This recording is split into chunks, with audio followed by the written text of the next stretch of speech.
السلام علیکم ناظرین، میرا نام شہریار شاہد ہے اور آپ دیکھ رہے ہیں میرا یوٹیوب چینل کہانی ہے۔ ناظرین، اپنا ویلاگ اسٹارٹ کرنے سے پہلے میں آپ سے ایک ریکویسٹ کروں گا کہ میرا ویڈیو کلپ اینڈ تک دیکھیے گا، اور اگر آپ نے میرا چینل سبسکرائب نہیں کیا ہے تو اسے سبسکرائب بھی کیجیے گا، فرینڈز اینڈ فیملی ممبر میں شیئر بھی کیجیے گا، لائک بھی کیجیے گا۔ ناظرین، خبریں یہ گرم ہے کہ مسلم لیگ کاف کا حکومتی اتحاد چھوڑنے کے کبھی امکانات نظر آ رہے ہیں، کیونکہ مسلم لیگ کاف اور حکومت کے درمیان مذاکرات ہوئے تھے جو کہ ناکام ہو گئے، کیونکہ کاف لیگ کی جانب سے یہ شرط رکھ دی گئی ہے کہ وزیر اعلیٰ پنجاب کی کرسی کاف لیگ کو دی جائے، اس کے بعد کچھ بات ہو سکتی ہے۔ تو حکومت بھی اس چیز پہ ڈٹی ہوئی ہے کہ نہیں، اس پہ تو سمجھوتا نہیں ہو سکے گا، تو اس لیے مذاکرات ناکام ہوئے۔ کاف لیگ کی شرط کے حوالے سے شیخ رشید صاحب کچھ فرما رہے ہیں اور کچھ گرم جوشی کا اظہار کر رہے ہیں۔ آئیے ان کا کلپ دیکھتے ہیں، پھر بات کرتے ہیں۔ میں عمران خان کے ساتھ کھڑا ہوں چٹان کی طرح، باقی کسی کا میں ذمہ دار نہیں ہوں۔ میں ان لوگوں کی طرح نہیں ہوں 5 ووٹیں ہیں اور صوبے کی چیف منسٹری کے لیے بلیک میل کر رہے ہیں۔ جی، تو حکومت نے اپنی پکچر واضح کر دی اور کہہ دیا ہے کہ ہم جو ہے کسی بلیک میلنگ میں نہیں آئیں گے، چاہے وہ اتحادیوں کی ہو چاہے وہ اپوزیشن کی ہو۔ اب اتحادی جماعت جو کاف لیگ ہے اس کا یہی مطالبہ ہے کہ بھائی ہمیں وزیر اعلیٰ کی کرسی دی جائے۔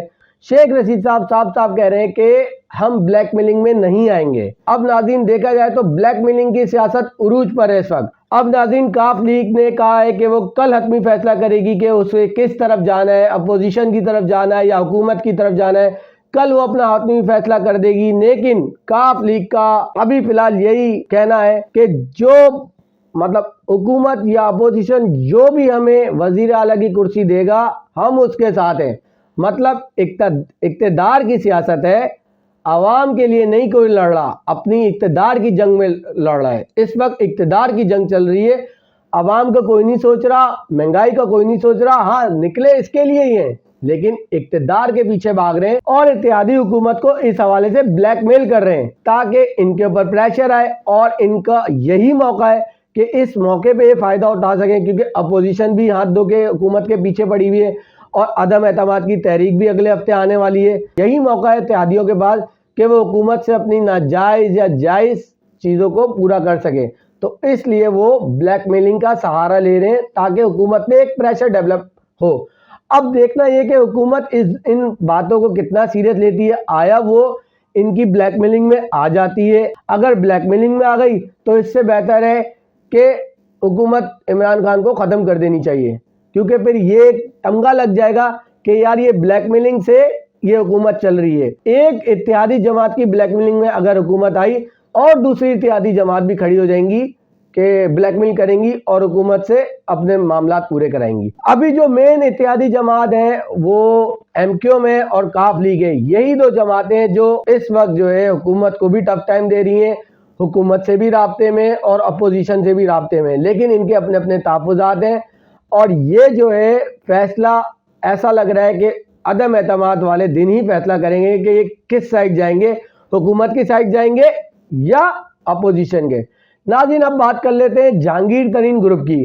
جہانگیر ترین گروپ میں بھی ایک نئی پیش رفت ہوئی ہے، ڈیولپمنٹ ہوئی ہے۔ خبر یہ گرم ہے، علیم خان اور جہانگیر ترین گروپ میں بھی معاملات کچھ گڑبڑ ہو گئے ہیں، کیونکہ علیم خان صاحب جو ہے حکومت کو چھوڑ کے اس لیے آئے تھے جہانگیر ترین کے بعد کیونکہ اقتدار کے بھوکے ہیں وہ بھی، تو علیم خان نے اس لیے یہ سودا کیا تھا کہ وہ جہانگیر ترین کے ساتھ مل کے وزیر اعلیٰ پنجاب کی کرسی پہ بیٹھ جائیں گے۔ لیکن جہانگیر ترین گروپ جو ہے ان میں سے کچھ لوگوں کو علیم خان کی اس وزارت پہ اعتراض ہے کہ علیم خان کو وزیر اعلیٰ پنجاب نہیں بنایا جائے، تو اس میں جہانگیر ترین گروپ اور علیم خان گروپ کے بیچ میں بھی معاملات کچھ گڑبڑ سے ہو رہے ہیں اور ان کے ابھی معاملات طے نہیں ہوئے ہیں۔ تو ناظرین، وزیر اعظم کے خلاف عدم اعتماد کامیاب بنانے کے لیے اپوزیشن کو 172 ووٹس کی ضرورت ہے، لیکن اس وقت اپوزیشن کے پاس 162 ووٹس ہیں، اس کو 10 ووٹ اور درکار ہیں۔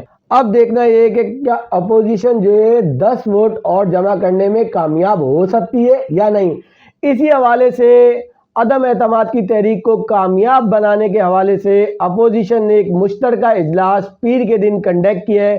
اب دیکھتے ہیں اس میں کیا حکمت عملی وہ طے کرتے ہیں، یہ آنے والا وقت بتائے گا۔ ناظرین، میری اطلاعات کے مطابق آنے والے دنوں میں اسلام آباد میں ایک بڑے تصادم کا خدشہ ہے۔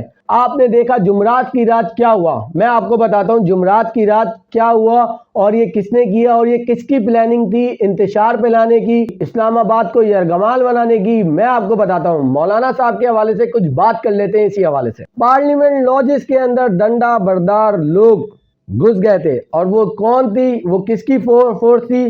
وہ انصار الاسلام کے کارکن تھے جو کہ مولانا کے اشارے کو لبیک کہتے ہیں. یہ مولانا فضل الرحمان کی فورس ہے جو کہ انتشار پھیلاتی ہے, جو کہ ڈنڈے ہاتھ میں لیتی ہے اور ان کے خاکی لباس ہوتا ہے, ان کا ایک یونیفارم ہوتا ہے.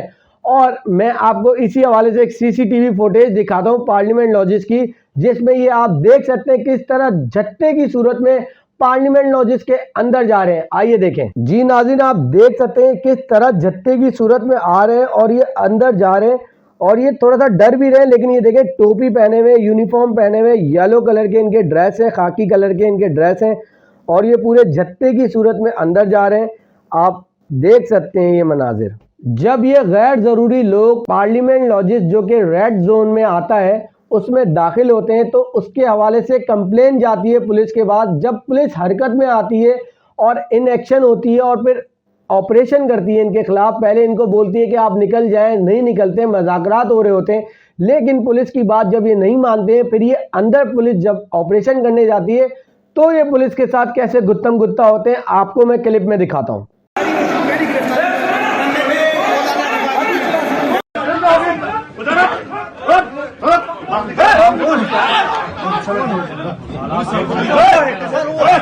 ناظرین یہی نہیں, صرف جب پارلیمنٹ لاجز سے باہر آئے, اب تو یہ تو میں نے اندر کے مناظر آپ کو دکھائے نا, اب میں آپ کو بول رہا ہوں باہر آ جائیں. باہر کے بھی مناظر کچھ الگ ہی ہیں, وہ بھی میں آپ کو دکھاتا ہوں کہ باہر کیا ہوا پولیس وین کے ساتھ اور پولیس مین کے ساتھ.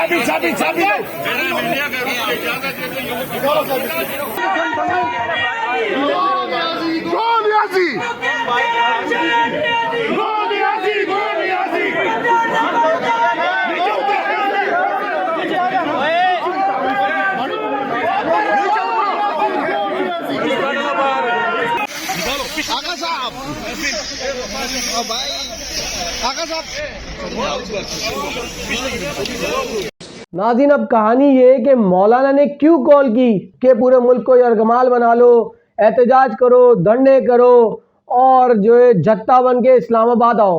کیوں مولانا صاحب نے اپنی یہ ڈنڈا بردار فورسز کو کیوں کال کر کے کہا اور کیوں اپنے کارکنوں کو کہا؟ اچھا مزے کی بات میں آپ کو بتاؤں, یہ کارکنان کون ہیں, کیسے بنے یہ کارکنان؟ یہ وہ مدرسے کے بچے ہیں جو کہ بڑے ہو کے جن کے ہاتھ میں یہ ڈنڈے پکڑوا رہے ہیں, ان کو ایک وردی دے رہے ہیں تاکہ ریاست مخالف یہ لڑ سکیں, اس لیے ان کو تیار کرایا جا رہا ہے. اور یہ سب آپ نے دیکھا پارلیمنٹ لاجز میں جو ہوا, یہ سب مولانا صاحب کیوں کروا رہے ہیں, کیا وجوہات ہے کہ جس کی بنا پر یہ سب کروایا جا رہا ہے؟ میں آپ کو بتاتا ہوں. کیونکہ مولانا صاحب کو اور اپوزیشن کو یہ پتہ چل گیا ہے کہ وہ عدم اعتماد کی تحریک میں بری طرح ناکام ہونے جا رہے ہیں. یہ میں نہیں کہہ رہا, یہ مولانا صاحب کا ایک کلپ ہے, وہ میں آپ کو دکھاتا ہوں, وہ آپ سنیے پھر آپ خود ہی سمجھ جائیں گے. عدم اعتماد کی تحریک انشاءاللہ کامیاب ہوگی, لیکن احتمال ہے نہیں بھی ہو سکتی. مت سوچو کہ پھر تم حکومت کر سکو گے, پھر معاملات گلی کوچوں کی طرف جائیں گے, پھر معاملات سڑکوں پہ آئیں گے, پھر انارکی کی طرف جائیں گے. دیکھا ناظرین آپ نے, مولانا صاحب خود ایڈمٹ کر رہے ہیں اس بات کو کہ یار شاید ہو سکتا ہے ہم کامیاب نہیں ہو سکیں. تو اسی چیز کو یہ جو شاید ہے نا, یہ ان کا یقین ہے جو کہ میڈیا کے سامنے شاید کہہ رہے ہیں تاکہ میڈیا کا ایک مائنڈ بنے. تو وہ شاید کہتے ہوئے یہ بات کہہ رہے ہیں کہ شاید ہو سکتا ہے عدم اعتماد کی تحریک کامیاب نہیں کریں, لیکن اس کے بعد وہ کیا کہہ رہے ہیں کہ اگر ہم کامیاب نہیں ہوئے تو ہم سڑکوں پہ آئیں گے, ہم گلیوں میں آئیں گے. دھمکیاں دے رہے ہیں حکومت کو, اور اس کا عملی ثبوت آپ نے جمعرات کی رات کو دیکھ لیا, انہوں نے ایک ڈیمو دے دیا. ناظرین اگر یہ کامیاب نہیں ہوئے تو یہ ایک انارکی کی طرف جائیں گے, یہ انتشار کی طرف جانے کی ان کی اگلی پلاننگ یہی ہے. احتجاج کریں گے, اسلام آباد کو یرغمال بنانے کی کوشش کریں گے, ان کے پاس کوئی اور آپشن ہے نہیں اس کے بعد. مزید مولانا صاحب کیا کہہ رہے ہیں آپ کو دکھاتا ہوں. دھمکیاں مت دو کہ اگر ناکام ہو گئے میں یہ کر دوں گا, میں وہ کر دوں گا. ہم نے کوئی چوڑیاں نہیں پہنی ہوئی, ہم بھی پھر آپ کے ساتھ وہ جنگ لڑیں گے کہ اب تمہاری نسل تو ہے نہیں کہ وہ یاد رکھے. اور ہم نے عامروں کے ساتھ بھی لڑائی لڑی ہے. تو تم کیا چیز ہو, کس باغ کی مولی ہو؟ دیکھا ناظرین کیسے چھاتی چوڑی کر کے کہہ رہے ہیں کہ جو ہے ہم تو کسی سے ڈرتے نہیں ہیں, ہم نے چوڑیاں نہیں پہنی ہوئی ہاتھ میں, ہم اینٹ سے اینٹ بجا دیں گے, ہم آمریت سے بھی لڑیں, ہم بادشاہ ہیں, ہم کسی سے بھی لڑ سکتے ہیں. مطلب یہ باتیں وہ میڈیا پہ آگے کہہ رہے ہیں. یہ کوئی شریف آدمی یہ باتیں کر سکتا ہے؟ اس طرح کی باتیں کوئی شریف آدمی کر سکتا ہے؟ یہ تو وہی والی بات ہے, لڑنے والی بات ہے, یہ تو انتشار کی باتیں, یہ تو ملک میں تصادم کی باتیں کر رہے ہیں, یہ تو ملک میں فساد کی باتیں کر رہے ہیں. ناظرین اپوزیشن کا یہ دعویٰ ہے کہ یہ جو 162 ووٹرز ہیں ان کی سیکیورٹی کے لیے یہ بندے آئے ہیں, یہ ڈنڈا بردار فورس کو بلایا گیا ہے کہ یہ 8-8 10-10 لوگ ایک بندے کی سیکیورٹی کریں گے. اپوزیشن کا دعویٰ یہ ہے کہ یہ ہمارے بندوں کو کڈنیپ کر لیں گے. میرا سوال یہ ہے اپوزیشن سے کہ اقلیت میں ہونے کے باوجود یوسف رضا گیلانی جب سینیٹر بن جاتے ہیں اس وقت تو کوئی ووٹر اغوا نہیں ہوتا, اس وقت تو بالکل خاموشی سے معاملات ہو جاتے ہیں. اب کس چیز کا ڈر ستا رہا ہے آپ لوگوں کو جو آپ نے ڈنڈا بردار فورسز بلا لی ہے؟ وزیر اعظم عمران خان صاحب بھی جلسے سے خطاب کرتے ہوئے مولانا فضل الرحمان کے حوالے سے کچھ فرما رہے ہیں. آئیے سنتے ہیں ان کا کلپ. جنرل باجوہ سے بات ہو رہی تھی, انہوں نے کہا کہ عمران دیکھیں فضل الرحمان کو ڈیزل نہ کہنا. میں تو جنرل باجوہ نہیں کہہ رہا, لیکن عوام اس کا نام ڈیزل رکھ دیا, عوام نے اس کا نام.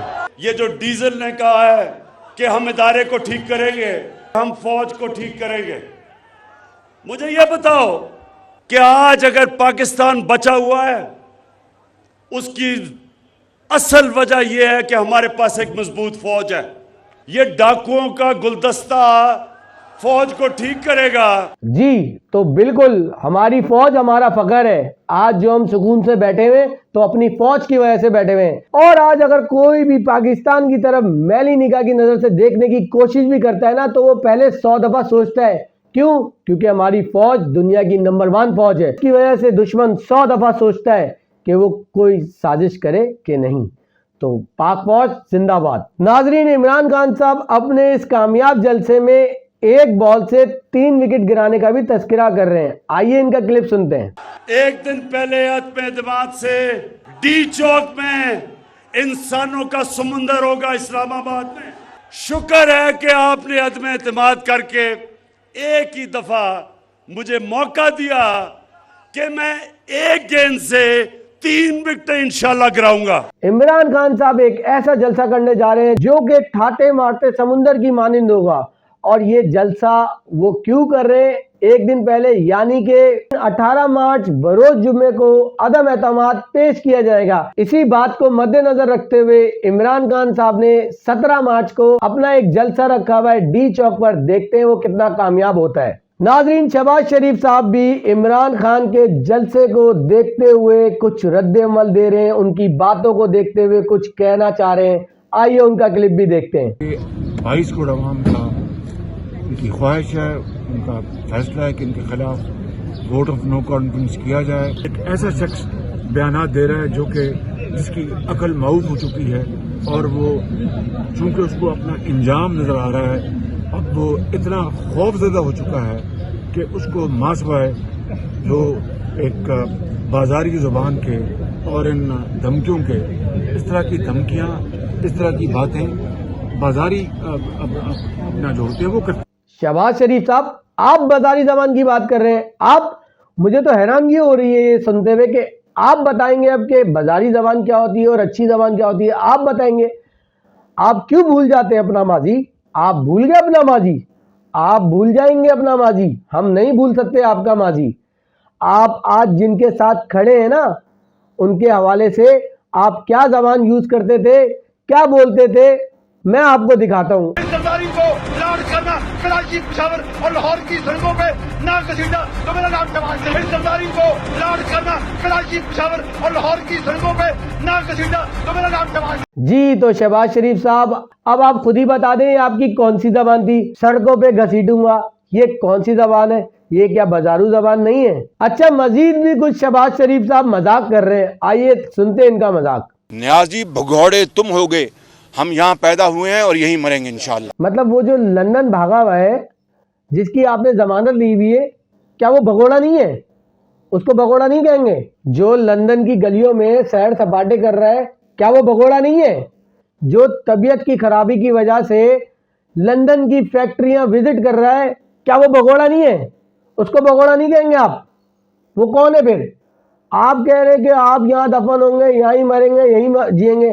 آپ کہہ رہے سر کچھ تو خدا کا خوف کریں، کچھ تو خوف کریں خدا کا. وزیر داخلہ شیخ رشید صاحب بھی پارلیمنٹ لاجسٹ کے واقعے کے بعد اپوزیشن کو تنبیہ کر رہے ہیں، آئندہ اگر ریڈ زون میں آنے کی کوشش کی تو وہ اپنے انجام کا خود ذمہ دار ہوگا. آئیے ان کا کلپ دیکھتے ہیں. کہ یہ عدم اعتماد کو سبوٹاج کرنا چاہتے ہیں، اس سے پہلے اسلام آباد میں کوئی ہنگامہ کرنا چاہتے ہیں. میں نہیں چھوڑوں گا کسی آدمی کو جس نے قانون میں ہاتھ لیا، کچل کے رکھ دوں گا جو آدمی قانون اور کو اختیار میں لے گا. میں نہیں لحاظ کروں گا کہ یہ کتنا بڑا لیڈر اور کتنا بڑا معتبر ہے اور کتنا بڑا پارٹی کا ہیڈ ہے. دیکھیں نواز شریف اور آصف زرداری تو فضل الرحمان کو استعمال کر رہے ہیں. کہہ سکتا ہوں کہ ان سے 172 آدمی نہیں ہیں. بعد میں جب آپ کے 12 MNA کم ہو جانے ہیں تو آپ وزیر داخلہ پہ نہ الزام لگائیں، کیونکہ آپ عمران خان سے ذاتی لڑائی لڑنے جا رہے ہیں، جمہوری لڑائی نہیں لڑنے جا رہے. ناظرین اس وقت ریاست کوئی بھی رسک لینے کے موڈ میں نہیں ہے، وہ لے ہی نہیں سکتی رسک. ہاں ریاست نے ایک رسک لیا ہے. وہ کیا رسک لیا ہے؟ کہ عدم اعتماد میں کامیاب یا ناکامی کا رسک لیا ہے ابھی فی الحال ریاست نے. اب اگر عمران خان ناکام ہو جائیں گے تو وہ باہر چلے جائیں گے، اگر کامیاب ہو جائیں گے تو وہ لیڈ کریں گے. یہ سمپل سی بات ہے. اب ناظرین وفاقی وزیر فواد چودھری بھی 23 مارچ اور پولیٹیکل جو ہیپننگ چل رہی ہے اس کے حوالے سے کچھ فرما رہے ہیں. آئیے ان کا کلپ بھی سنتے ہیں.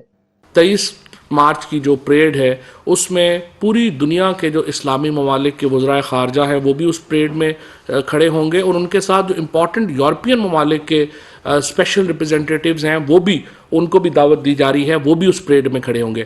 لہٰذا ہم یہ چاہتے ہیں کہ جو سارے سیاسی ڈرامے ہیں یہ اس ایونٹ سے پہلے ختم ہو جائیں. ناظرین آنے والے دنوں میں OIC کا ایک بڑا اجلاس ہونے جا رہا ہے اور پاکستان کے لیے یہ ایک بہت فخر کی بات ہے کیونکہ یہ اجلاس 2 مہینے کے اندر دوسری دفعہ ہونے جا رہا ہے. لیکن بات یہ ہے کہ مولانا کا تو پلان ہی یہی ہے کہ حکومت کو بلیک میل کریں، کیونکہ اگر عدم اعتماد کی تحریک میں اپوزیشن ناکام ہو جاتی ہے تو اس کے بعد اگلا آپشن کیا رہ جاتا ہے؟ گلیوں میں نکلنا، سڑکوں پہ نکلنا، جو کہ مولانا کہہ چکے ہیں کہ وہ انتشار کی سیاست کریں گے، اسلام آباد کو یرغمال کریں گے تاکہ ایک برا جیسٹر جائے پورے ملک کا. تو اس لیے اگلے آپشن مولانا صاحب نے اپنی باتوں میں بتا دی ہے، کیونکہ ان کو پتہ ہے کہ حکومت اس وقت دباؤ کا شکار ہے، اپوزیشن کی طرف سے بھی ان کو پرابلمز ہیں، مہنگائی کا بھی پرابلم ہے، عوام کو بھی دیکھنا ہے، انٹرنیشنل لیول پہ بھی ان کو بات چیت کرنی ہے. تو ساری چیزوں کو دیکھتے ہوئے مولانا صاحب نے یہ سوچ لیا ہے کہ وہ ملک میں انارکی کی کیفیت لائیں گے. اپوزیشن کی اس بلیک میلنگ کو دیکھتے ہوئے حکومت نے یہ فیصلہ کیا ہے کہ ہم ان کی بلیک میلنگ میں نہیں آئیں گے اور ہم ان کو احتجاج بھی کرنے دیں گے، ان کو عدم اعتماد بھی لانے دیں گے. یہ اپنے طریقے سے سب کر لیں. لیکن اگر انہوں نے، حکومت نے یہ بھی فیصلہ کیا ہے کہ اگر انہوں نے اس چیز کو لمبا کیا، احتجاج یرغمال بنانے کی اسلام آباد کو کوشش کی اور اس چیز کو احتجاج لمبا کر دیا تو پھر ریاست حرکت میں آئے گی اور پھر ان کو اپنے کیے کی سزا بھگتنی پڑے گی. ناظرین وفاقی وزیر مراد سعید بھی اپوزیشن کی اس ایکٹیویٹی کو غیر سنجیدہ لیتے ہوئے کچھ فرما رہے ہیں. آئیے ان کا کلپ دیکھتے ہیں. ان کا یہاں پہ کچھ نہیں ہے، بس ٹی وی کھیل رہے ہیں. آپ نے electronic voting machine, overseas Pakistanis کو ووٹ کا حق، اس میں بھی ان کی بڑھ کے اور ان کی تقریریں سنی. ٹی وی کھیل رہے تھے، نمبر پورا نہیں ہے، پھر ان کو شکست ہوئی. تو انشاءاللہ اس دفعہ بھی ان کو ایسی برتناک شکست ہوگی کہ 3.5 سال میں جتنی ان کو شکست ہوئے ہیں وہ بھی آپ بھول جاؤ گے. تو ناظرین امریکہ اور مغربی ممالک کو خوش کرنے کے بجائے میرے خیال سے تو اسلام آباد کو یرغمال نہ بنانا بہتر ہے. اور ہونا تو یہ چاہیے کہ عدم اعتماد کو قانونی طریقے سے، آئینی طریقے سے، جمہوری طریقے سے تمام پارٹیز کو، پولیٹیکل پارٹیز کو لڑنا چاہیے. جس کے ووٹ زیادہ ہوں گے وہ جیت جائے گا. اب وہ اپوزیشن ہو یا حکومت ہو، فیصلہ سامنے آ جائے گا. تو میرے بھائی اس چیز پہ غور کرنا چاہیے۔ اسی کے ساتھ مجھے دیجیے اجازت، انشاءاللہ تعالی پھر ملاقات ہوگی نئے ٹاپک نئے ویلوگ کے ساتھ، آپ کی خدمت میں حاضر ہوں گا۔ اللہ نگہبان۔